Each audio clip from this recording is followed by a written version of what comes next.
আসসালামু আলাইকুম, শুভেচ্ছা নেবেন। অনেক পুরাতন একটি প্রবাদ রয়েছে, ঢেকি স্বর্গে গেলেও ধান বানে। এই প্রবাদটি হতে পারে অনেক পুরাতন, তবে এর বাস্তবতা কিন্তু শতভাগ।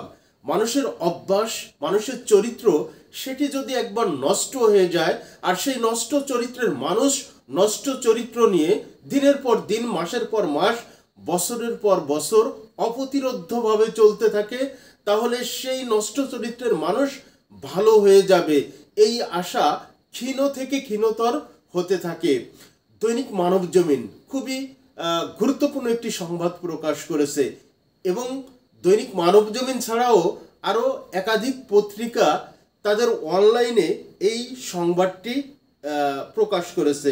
হয়তো আগামীকাল দৈনিক জাতীয় পত্রিকার যে প্রিন্ট মিডিয়া আছে সেখানে আসবে, আর যে ইলেকট্রনিক মিডিয়া গণমাধ্যম আছে সেখানে ইতিমধ্যে সংবাদটি চলে এসেছে।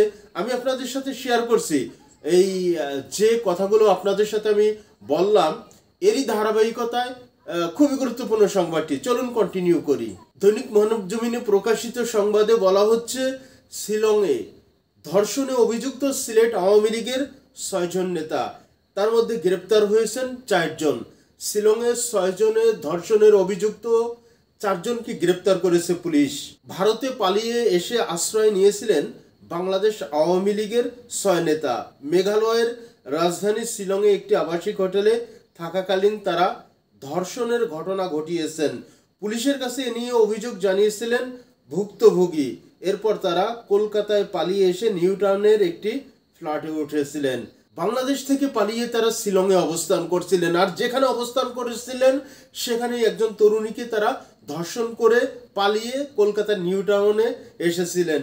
কিন্তু ওই তরুণী যখন শিলং থানায় অভিযোগ করলেন, তখন শিলংয়ের পুলিশ এবং কলকাতার পুলিশ যৌথ অভিযান করে তাদের 6 জনের মধ্যে 4 জনকে গ্রেপ্তার করেছে, বাকি 2 জন পালিয়ে গিয়েছে। পুলিশ সূত্রে জানানো হচ্ছে, আওয়ামী লীগের নেতারা সিলেট থেকে পালিয়ে শিলংয়ে অবস্থান করার সময় তাদের আবাসস্থলেই ধর্ষণের ঘটনা ঘটে। এ ঘটনায় ভুক্তভোগী শিলং থানায় 6 জনকে আসামি করে একটি মামলা দায়ের করেন। কলকাতায় আটককৃতরা হলেন সিলেট জেলা আওয়ামী লীগের সাধারণ সম্পাদক ও জেলা পরিষদের অপসারিত চেয়ারম্যান অ্যাডভোকেট নাসির উদ্দিন খান, সিলেট মহানগর যুবলীগের সভাপতি আলম খান মুক্তি, সিলেট মহানগর যুবলীগের সহসভাপতি রিপন ও যুবলীগের সদস্য জুয়েল। পলাতক 2 জন হলেন সিলেট জেলা স্বেচ্ছাসেবক লীগের সভাপতি আফসার আজিজ এবং সাধারণ সম্পাদক দেবাংশু দাস মিন্টু।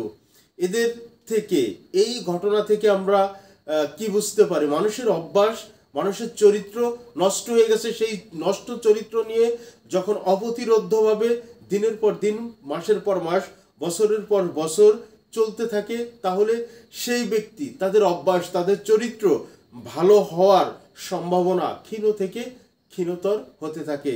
এটাই তো তার জলজান্ত প্রমাণ, এটাই তো তার জলজান্ত উদাহরণ। আল্লাহ হাফেজ।